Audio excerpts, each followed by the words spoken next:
Olá, estudantes! Seja bem-vindo a mais essa videoaula. Eu sou a professora Daisy e nesse vídeo eu vou falar com vocês sobre testes de hipóteses, mais especificamente sobre situações onde a gente trabalha com duas médias e as variâncias são desconhecidas, porém consideradas iguais. E para isso eu trouxe a seguinte situação.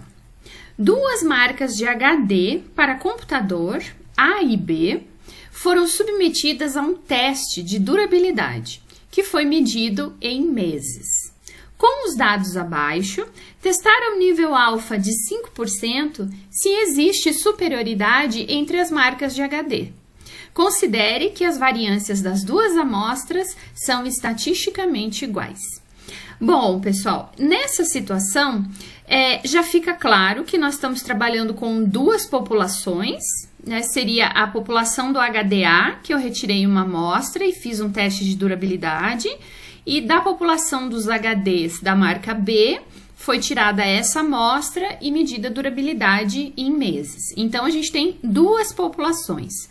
No enunciado, já fala o seguinte, considere que as variâncias das duas amostras são estatisticamente iguais. Então, nós estamos na situação de trabalhar com duas médias, variâncias desconhecidas, que eu vou ter que estimar na amostra, no entanto, elas são consideradas iguais, certo? A maneira de a gente saber se as variâncias são consideradas iguais ou não seria aplicando um teste para variância, que a gente não vê nessa disciplina. Então, por isso, já é informado a vocês que as variâncias são consideradas estatisticamente iguais. Bom, usando essa fórmula aqui, nós precisamos das médias, do tamanho das amostras e desse SC, que seria um desvio padrão comum, que na verdade é uma média ponderada entre as duas variâncias, da amostra 1 e da amostra 2, certo? As hipóteses, que a durabilidade média do HDA é igual à do B ou diferente, certo? No enunciado não fala nada para verificar se um é maior ou menor, então a gente vai testar para diferente. Escolhendo para diferente, nós dividimos a nossa região de rejeição, as duas pontinhas do modelo aqui, certo? Lado esquerdo e direito. Como é 5%, ficou 2,5% para cada lado.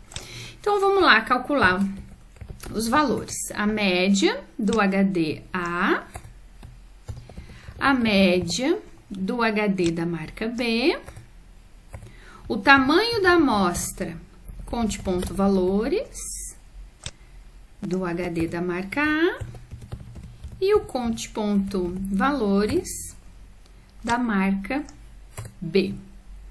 Vamos calcular a variância, var, para a marca A e var para a marca B. Ok, tendo esses valores, vamos calcular aqui o desvio padrão comum. Então, a gente tem a raiz quadrada, né? A raiz de um numerador e um denominador. Já fiz a divisão. Vou colocar a parte de baixo primeiro, que tá mais fácil, que é tamanho de amostra 1 mais tamanho da amostra 2 menos 2. E no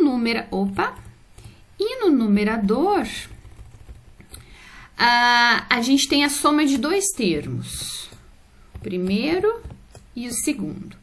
No primeiro termo, a gente tem n menos 1, que no caso seria 13 menos 1, que a gente vai colocar 12. Eu posso colocar 12 ou abrir e fechar um parênteses e colocar 13 menos 1, que multiplica a variância 1.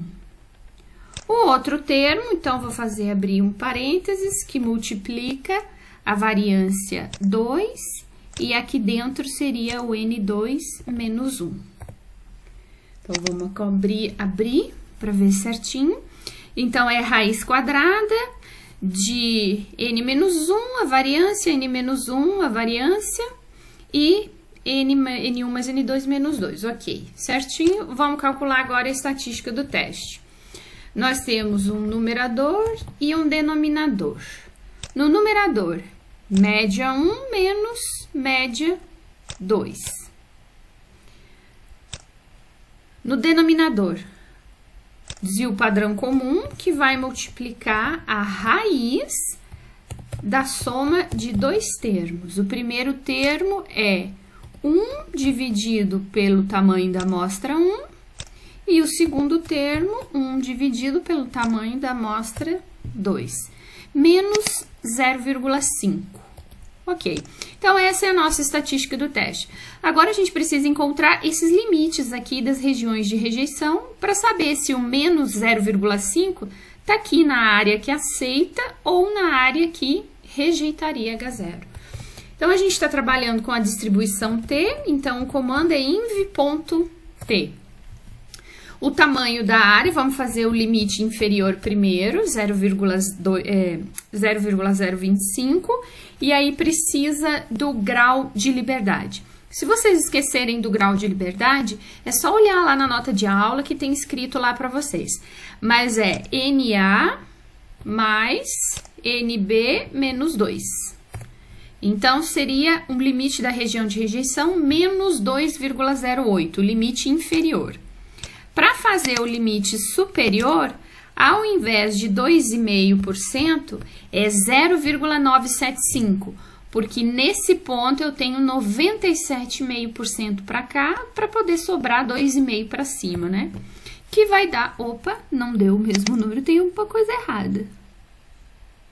Ah, sim, quando eu arrastei as células ali também. Então, fechou, 2,08, positivo e negativo. A estatística do teste é menos 0,5, então a estatística do teste está mais ou menos por aqui, ela não alcançou aqui o limite da região de rejeição. Então, a estatística do teste está numa região que aceita H0.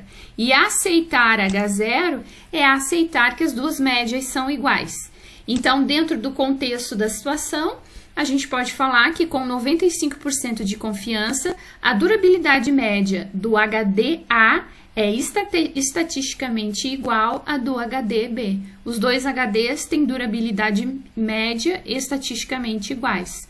Também posso falar, então, que dentro desse contexto, 53,76 é igual a 55,66 e que essa diferença é devido a variações do acaso, que estatisticamente são consideradas iguais. Ok? Espero que vocês tenham aprendido e até o próximo vídeo. Tchau, tchau!